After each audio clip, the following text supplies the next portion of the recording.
এমন এক যুদ্ধ যার ভবিষ্যৎবাণী স্বয়ং নবীজি সাল্লাল্লাহু আলাইহি ওয়াসাল্লাম করেছেন 1400 বছর আগে।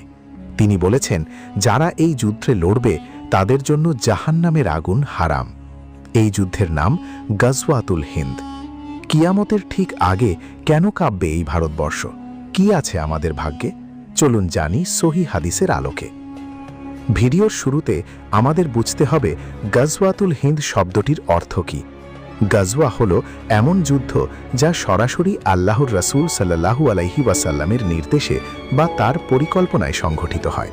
আর হিন্দ বলতে তৎকালীন বৃহত্তর ভারতবর্ষকে বোঝানো হয়েছে, যা বর্তমানের ভারত, পাকিস্তান ও বাংলাদেশ মিলিয়ে এক বিশাল ভূখণ্ড। ইতিহাসে অনেক যুদ্ধ হয়েছে, অনেক রাজা বাদশা এই মাটি শাসন করেছেন, কিন্তু গাজওয়াতুল হিন্দ কোনো সাধারণ ক্ষমতার লড়াই নয়। এটি হল কিয়ামতের একদম পূর্ব মুহূর্তে হক ও বাতিলের সেই চূড়ান্ত সংঘাত, যা পৃথিবীকে দাজ্জালের ফিতনা থেকে মুক্তির দিকে নিয়ে যাবে। অনেক গবেষকের মতে ইতিহাসের পাতায় কিছু বিজয় ঘটলেও হাদিসের মূল সংকেত অনুযায়ী এই মহাযুদ্ধের পূর্ণতা এখনও বাকি। এই যুদ্ধের মর্যাদা বুঝতে হলে আমাদের তাকাতে হবে নির্ভরযোগ্য হাদিসের কিতাবগুলোর দিকে। বিশেষ করে ইমাম নাসাই রহিমাহুল্লাহ তার সুনানে নাসাইতে এই যুদ্ধের জন্য আলাদা একটি অধ্যায় রেখেছেন। ১.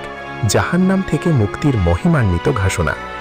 রাসূলুল্লাহ সাল্লাল্লাহু আলাইহি ওয়াসাল্লামের প্রিয় খাদেম হযরত সাওবান রাদিয়াল্লাহু তাআলা আনহু থেকে বর্ণিত, নবীজি সাল্লাল্লাহু আলাইহি ওয়াসাল্লাম বলেছেন, আমার উম্মতের দুটি দলকে আল্লাহ তাআলা জাহান্নামের আগুন থেকে মুক্তি দিয়েছেন।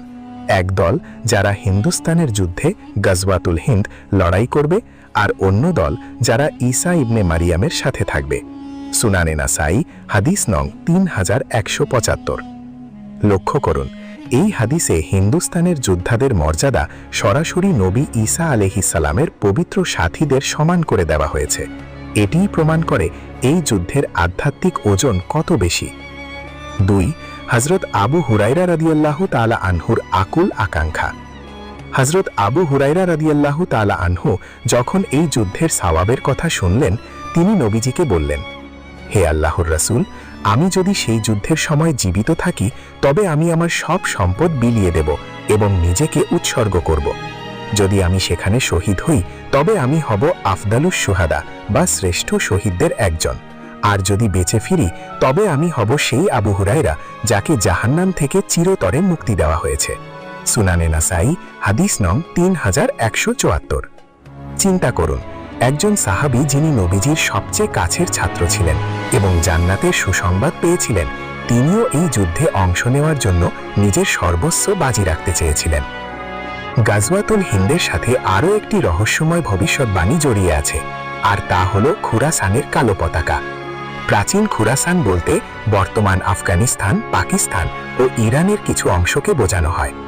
সহিহ হাদিসে এসেছে, শেষ জামানায় খুরাসান থেকে একদল মুজাহিদ বা যোদ্ধা বের হবে, যাদের হাতে থাকবে কালো পতাকা। তাদের গতি হবে উল্কার মতো। কেউ তাদের থামাতে পারবে না যতক্ষণ না তারা জেরুজালেমে তাদের পতাকা স্থাপন করবে। ওলামায়ে কেরাম ও হাদিস বিশারদদের মতে এই খুরাসানি বাহিনী ও গাজওয়াতুল হিন্দের যোদ্ধাদের মধ্যে এক গভীর আধ্যাত্মিক ও সামরিক সংযোগ থাকবে। তারা এই ভারতবর্ষ থেকে জুলুমের অবসান ঘটিয়ে ইনসাফ কায়েম করবে। হাদিসের বর্ণনা অনুযায়ী এই যুদ্ধটি হবে অত্যন্ত কঠিন ও রক্তক্ষয়ী। এটি কোনো সাধারণ সীমান্ত সংঘাত হবে না, মুসলিমরা এতে চূড়ান্ত বিজয়ী হবে। এক বর্ণনায় এসেছে, তারা এই অঞ্চলের বড় বড় জালেম ও অত্যাচারী শাসকদের বন্দী করে নিয়ে আসবে। তাদের গলায় থাকবে অবমাননার শিকল। এই বিজয় কেবল মানচিত্রের পরিবর্তন নয়, বরং এই মাটিতে আল্লাহর একত্ববাদ বা তাওহীদের পতাকা উড্ডীন করার জয়। এই বিজয়ের পর মুমিনরা যখন তাদের অস্ত্র পরিষ্কার করবে এবং বিশ্রামের প্রস্তুতি নেবে, ঠিক তখনই তারা শুনতে পাবে যে সিরিয়ার মাটিতে হযরত ঈসা আলাইহিস সালাম আকাশ থেকে নেমে এসেছেন। অর্থাৎ গাজওয়াতুল হিন্দ হল দাজ্জাল বিরোধী যুদ্ধের একটি প্রধান ও শক্তিশালী ফ্রন্ট। প্রথম অংশে আমরা জেনেছি এই যুদ্ধের ধর্মীয় গুরুত্ব এবং সাহাবীদের আকাঙ্ক্ষা সম্পর্কে।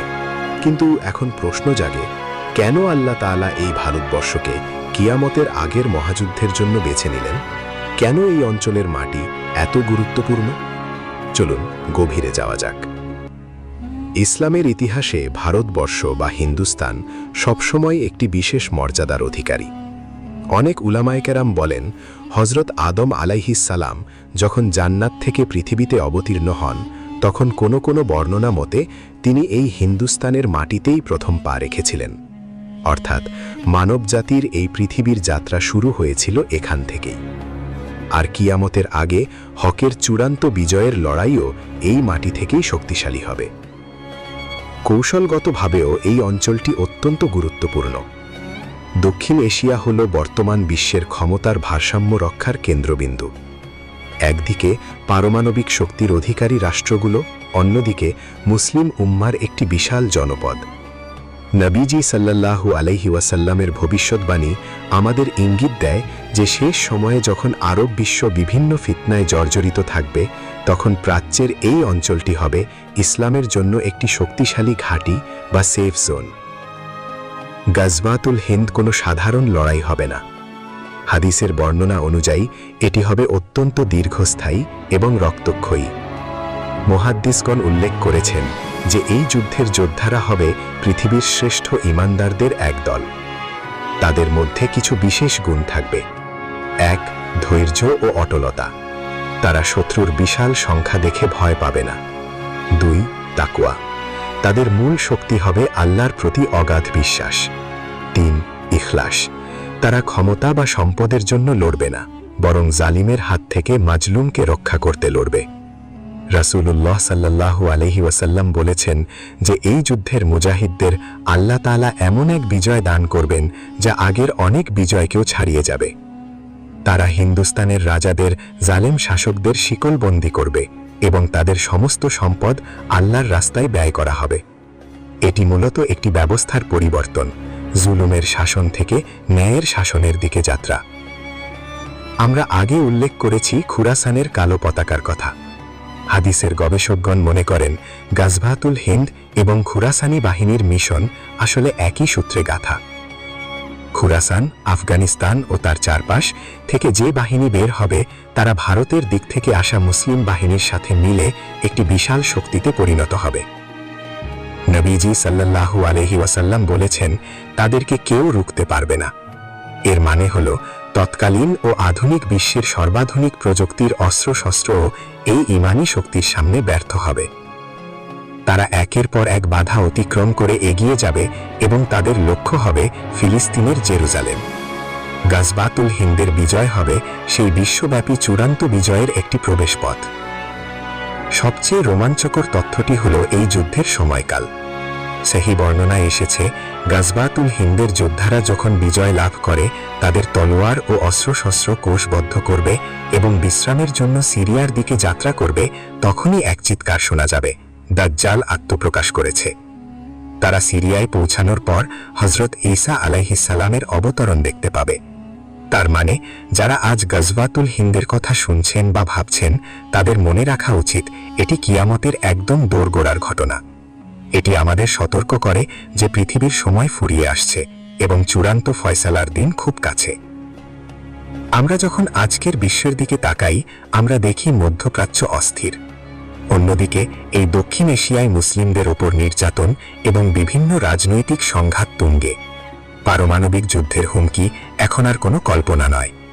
উলামায়ে-কেরাম বলেন, হাদিসের শব্দগুলো যখন বর্তমানের সাথে মিলতে শুরু করে, তখন মুমিনের উচিত নিজের ঈমানকে ঝালিয়ে নেওয়া।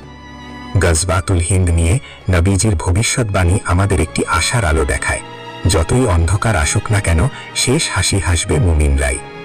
তবে সেই বিজয়ী দলে থাকার জন্য যে ঈমানী শক্তি প্রয়োজন, তা কি আমাদের আছে? পূর্বের দুই অংশে আমরা যুদ্ধের আধ্যাত্মিক মর্যাদা এবং সময়ের সংকেত নিয়ে আলোচনা করেছি, কিন্তু এখন প্রশ্ন হল, কারা সেই রাজা বা শাসক যাদের শিকলবন্দি করার কথা হাদিসে এসেছে? আর এই যুদ্ধের সুনির্দিষ্ট সীমানা কতটুকু? চলুন ইতিহাসের সেই লুকানো অধ্যায়গুলো উন্মোচন করি। শিকলবন্দি রাজা ও জালেমদের পরিণাম। সহিহ হাদিসে গাজওয়াতুল হিন্দের বর্ণনায় একটি অত্যন্ত বিস্ময়কর বাক্য এসেছে। তারা হিন্দুস্থানের রাজাদের শিকল দিয়ে বেঁধে টেনে নিয়ে আসবে। আধুনিক ব্যাখ্যায় এটি দুইভাবে দেখা যেতে পারে। প্রথমত, এটি হতে পারে আক্ষরিক অর্থে, অর্থাৎ যুদ্ধের ময়দানে যখন চূড়ান্ত বিজয় আসবে তখন এই অঞ্চলের দাম্ভিক এবং অত্যাচারী শাসকদের পরাজয় হবে এবং তারা বন্দী অবস্থায় আল্লাহর মুজাহিদদের সামনে হাজির হবে। দ্বিতীয়ত, এটি হতে পারে রূপক, অর্থাৎ এই অঞ্চলের যে রাজনৈতিক এবং অর্থনৈতিক শক্তিগুলো মুসলিমদের ওপর জুলুম চালাত তাদের সেই ক্ষমতা এবং অহংকার ধূলিসাৎ হয়ে যাবে। শিকল এখানে হতে পারে পরাজয় এবং অপমানের প্রতীক। হাদিস বিশারদগণ বলেন এটি এমন এক বিজয় হবে যার মাধ্যমে এই অঞ্চলের দীর্ঘদিনের শাসন ব্যবস্থার আমূল পরিবর্তন ঘটবে। সেই সম্পদের কথা হাদিসে উল্লেখ করা হয়েছে যা বিজয়ী মুমিনরা বাইতুল মাকদাস বা জেরুজালেম পর্যন্ত পৌঁছে দেবে। হিন্দুস্থানের সীমানা এবং যুদ্ধের ক্ষেত্র।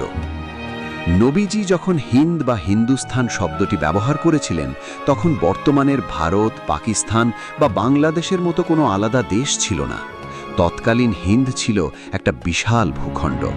এর উত্তরে ছিল হিমালয় পর্বতমালা, পশ্চিমে ছিল সিন্ধু নদ এবং খুরাসানের সীমানা, পূর্বে ছিল কামরূপ বা বর্তমানের আসাম ও বার্মা পর্যন্ত বিস্তৃত এলাকা। অর্থাৎ গাজওয়াতুল হিন্দ কোনো একটি নির্দিষ্ট দেশের ভিতরে সীমাবদ্ধ থাকবে না, এটি হবে এই গোটা উপদ্বীপের একটি চূড়ান্ত পরিবর্তন। ওলামায়ে কেরাম বলেন সিন্ধু নদ থেকে শুরু করে গঙ্গার অববাহিকা পর্যন্ত প্রতিটি ধূলিকণা এই মহাযুদ্ধের সাক্ষী হবে। এই যুদ্ধে মুমিনদের অগ্রযাত্রা শুরু হবে খুরাসানের দিক থেকে এবং এটি পুরো হিন্দুস্থানকে ইসলামের ছায়াতলে নিয়ে আসবে। কেন আবু হুরায়রা রাজিয়াল্লাহু আনহু নিজেকে উৎসর্গ করতে চেয়েছিলেন? ভিডিওর এই পর্যায়ে আমাদের আবার ভাবতে হবে সাহাবী আবু হুরায়রা রাজিয়াল্লাহু আনহুর সেই আকুলতার কথা। তিনি বলেছিলেন, আমি আমার জীবন এবং সম্পদ বিলিয়ে দেব। কেন একজন জলিলুল কদর সাহাবী এই যুদ্ধের জন্য এত পাগল ছিলেন? এর কারণ হল এটাই সেই লড়াই যা দাজ্জালের মূল শক্তিকে দুর্বল করে দেবে।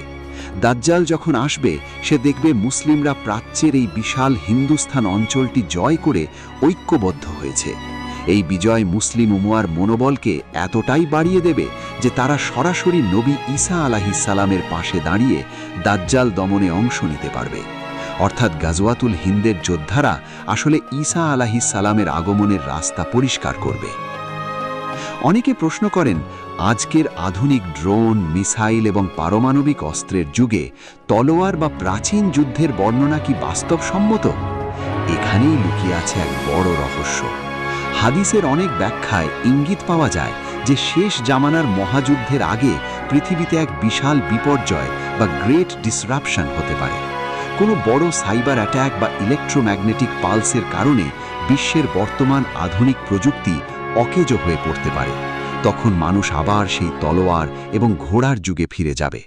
আবার অনেক আলেম বলেন হাদিসের তলোয়ার বা শিকল শব্দগুলো তৎকালীন মানুষের বোঝার জন্য রূপক হিসেবে ব্যবহৃত হয়েছে। আসলে এটি হবে আধুনিক সমরাস্ত্রের এক মহাসংগ্রাম। তবে অস্ত্র যাই হোক না কেন, বিজয়ের চাবিকাঠি থাকবে মানুষের ঈমানের ভিতরে। গবেষণায় দেখা যায় খুরাসান অর্থাৎ আফগানিস্তান এবং সিন্ধু অর্থাৎ পাকিস্তান বা ভারত, এই দুই অঞ্চলের মুসলিমদের মধ্যে এক বিশেষ ঐতিহাসিক সম্পর্ক রয়েছে। গাজওয়াতুল হিন্দের সময় এই দুই অঞ্চলের ঈমানদাররা এক পতাকার তলে একত্রিত হবে। এই ঐক্যই হবে হিন্দুস্থানের বাতিলের জন্য সবচেয়ে বড় আতঙ্ক। নবীজির সুসংবাদ অনুযায়ী যখন এই সম্মিলিত বাহিনী বিজয় লাভ করবে তখন হিন্দুস্থানের সম্পদ দিয়ে মুসলিম উম্মার দারিদ্র্য বিমোচন হবে এবং সেই অর্থ দিয়ে সিরিয়ায় ঈসা আলাইহিস সালামের আগমনের পর ইসলামের প্রচার ও প্রসার করা হবে। আমরা ভিডিওর এমন এক পর্যায়ে পৌঁছেছি যা আপনার মেরুদণ্ডের শিহরণ জাগিয়ে তুলবে। নবীজি যে কালো পতাকাবাহী দলের কথা বলেছিলেন তারা আসলে কারা? কেন হাদিসে বলা হয়েছে যে গাজওয়াতুল হিন্দের পর আর কোনো বড় ফিতনা অবশিষ্ট থাকবে না? চলুন সেই রহস্যের পর্দা উন্মোচন করি। অংশ 16, কালো পতাকাবাহী যোদ্ধাদের প্রকৃত পরিচয়। হাদিস শরীফে কালো পতাকা বা রাওয়ায়েতুল সুদের কথা বারবার এসেছে। নবীজি বলেছেন, যখন তোমরা দেখবে খুরাসানের দিক থেকে কালো পতাকাবাহী দল আসছে তখন তোমরা বরফের ওপর দিয়ে হামাগুড়ি দিয়ে হলেও তাদের সাথে যুক্ত হও।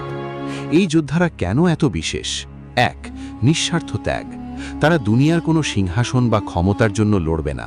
তাদের একমাত্র লক্ষ্য হবে পৃথিবীতে আল্লাহর কালিমা বুলন্দ করা। 2. অজেয় শক্তি। হাদিসে বলা হয়েছে, দাজ্জালের আগমনের আগ পর্যন্ত কোনো শক্তি তাদের পরাজিত করতে পারবে না। তারা হিন্দুস্থানের জালিমদের পরাজিত করে সরাসরি জেরুজালেমের দিকে যাত্রা করবে। অনেকে প্রশ্ন করেন, ইতিহাসে তো অনেক দল কালো পতাকা ব্যবহার করেছে, তবে এরা আলাদা কেন? মুহাদ্দিসগণ বলেন, এই দলের হৃদয়ে থাকবে সাহাবীদের মতো ঈমান এবং তাদের মিশন হবে সরাসরি ইমাম মাহদীর শাসন প্রতিষ্ঠা করা। গাজওয়াতুল হিন্দের মূল চালিকা শক্তি হবে এই নিবেদিত প্রাণ যোদ্ধারা। গাজওয়াতুল হিন্দের পর ফিতনার অবসান। একটি চমৎকার হাদিসে ইঙ্গিত পাওয়া যায় যে গাজওয়াতুল হিন্দের বিজয় হবে ফিতনার যুগের সমাপ্তির শুরু। নবীজি বলেছেন, এই যুদ্ধের যোদ্ধারা যখন বিজয় শেষে ফিরে আসবে, তারা এমন এক পৃথিবীতে বাস করবে যেখানে আর কোনো বড় যুদ্ধ বা ফিতনা থাকবে না। এর কারণ হল, হিন্দুস্থান বিজয় মুসলিম উম্মাহের জন্য একটি বিশাল মানসিক এবং কৌশলগত বিজয়। এই বিজয়ের ফলে প্রাচ্যের দিক থেকে মুসলিমদের আর কোনো শত্রু অবশিষ্ট থাকবে না। এটি হবে সেই মাহেন্দ্রক্ষণ যখন সারা বিশ্বের মুসলিমরা এক নেতৃত্বের অধীনে আসবে।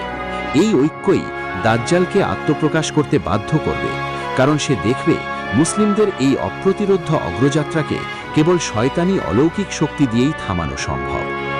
কেন এই যুদ্ধের বিজয়ীদের জন্য জাহান্নাম হারাম? ভিডিওর শুরুতে আমরা বলেছিলাম, এই যুদ্ধের যোদ্ধাদের জন্য জাহান্নাম হারাম, কিন্তু কেন? উলেমায়ে কেরামের কিছু গভীর কারণ ব্যাখ্যা করেছেন। চরম ধৈর্য। হিন্দুস্থান একটি বিশাল এবং কঠিন ভূখণ্ড। এখানে লড়াই করা মানে হল নিজের জীবনকে হাতের তালুতে নিয়ে চলা।